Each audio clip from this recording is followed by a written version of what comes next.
আমাদের অনেক খবর দেখছি যে লটের সময় ঘুরে বেড়াচ্ছে আর ওরা টিকিট তখন গোটাচ্ছে, মানে ভেঙে যাচ্ছে।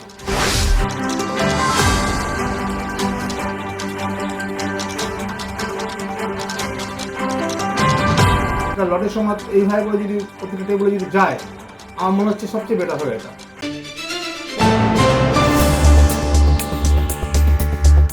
লটারি সংক্রান্ত নানান খবরের সন্ধানে পশ্চিমবাংলার আনাচে কানাচে জাল লটারি, অনলাইন লটারি এবং সাট্টা কারবারিদের কাছে লটারি সংবাদের টিমকে অনেক রকম অভিজ্ঞতার সম্মুখীন হতে হয়। ইতিমধ্যে হঠাৎ আমাদের ক্যামেরার সামনে রায়গঞ্জের এক ভদ্রলোক জাল লটারির বিরুদ্ধে কিছু বলতে শুরু করেন। জাল কারবারিদের বিরুদ্ধে আমাদের প্রচেষ্টাকে উনি বিশেষ সাধুবাদ জানান। আসুন দেখে নেওয়া যাক উনি কি বলছেন। এত টিকিট চলে আসছে, ওটাকে বলি আমরা চায়না বলি, অনেক ফেক টিকিট চলে আসছে। এই টিকিটের জন্য আমাদের ডিআর কোম্পানির সেন্টার মার খেয়ে গেছে। মাঝে মাঝে পুলিশ ধাওয়া দিচ্ছে, বহরমপুর দিক হচ্ছে কী বলবো জায়গার নাম, ধুলিয়ান, ঝাড়খণ্ড, অনেক ধরা পড়লো, অনেক খবর পাচ্ছি। রায়গঞ্জে অনেক হলো, ওই রেড হলো, হয় 2 দিন বাজার ভালো হচ্ছে, আবার সে 15 একই আবার চলছে।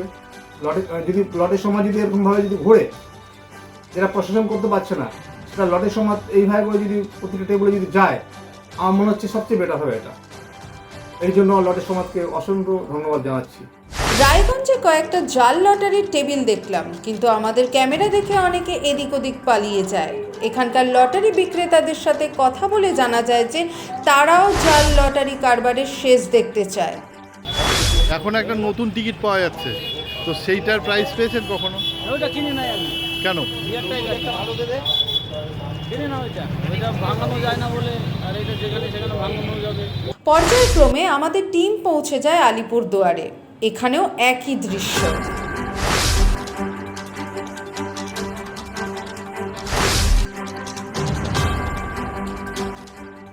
শোনা গেল এখানেও নাকি জাল লটারির রমরমা আছে, কিন্তু বোধহয় আগাম খবর পেয়ে জাল লটারি টিকিটের অসাধু কারবারিরা আত্মগোপন করলেন। লটারির আসল টিকিট বিক্রেতারা যে কোনো মূল্যে জাল অথবা ফেক লটারির টিকিটের বিক্রি বন্ধ রাখতে বদ্ধপরিকর, সেটা এদের সাথে কথা বলে বোঝা গেল। লটারি সংবাদের মাধ্যমে প্রশাসনের কাছে এরা জাল লটারি বন্ধ করার অনুরোধের সাথে বলেন যে জাল কারবারিদের যদি উৎখাত করে দেওয়া যায় তাহলে লটারি ব্যবসার আরও উন্নতি হবে। জাল টিকিট মার্কেটে ছড়িয়ে যায়, কিন্তু মানে ওই টিকিটগুলো ধরা পড়ে আমাদের ব্যবসাটা ভালো হবে। ধরা পড়ার পর ধরা পড়লে মানে আমাদের ব্যবসাটা ভালো হবে। ধরা পড়ার মানে যদি জাল ধরা পড়ে তাহলে ভালো হয়, ভালো লোকে ঠকবে না, আমাদেরও বিজনেসটা ভালো হবে। ওই জাল টিকিটের জন্য আপনাদের ব্যবসার ক্ষতি হচ্ছে।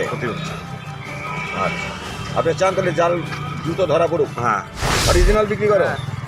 আচ্ছা, যদি ওই জাল টিকিট ধরা পড়ে তাহলে কি তোমাদের ভালো হবে না খারাপ হবে? ভালো হবে, ধরলে হবে, ভালো হবে। তুমি কি চাও যে জাল টিকিট ধরা পড়ুক? ধরা বললে সেল হবে, টিকিট বেশি সেল হবে, জালের জন্য এইগুলো বিক্রি কম হচ্ছে। আচ্ছা, আপনি কি চান যে জাল টিকিটগুলো তাড়াতাড়ি ধরা পড়ে? অবশ্যই অবশ্যই অবশ্যই, এগুলো করলে পরে তো আমরাও একটু বাঁচি আর কি।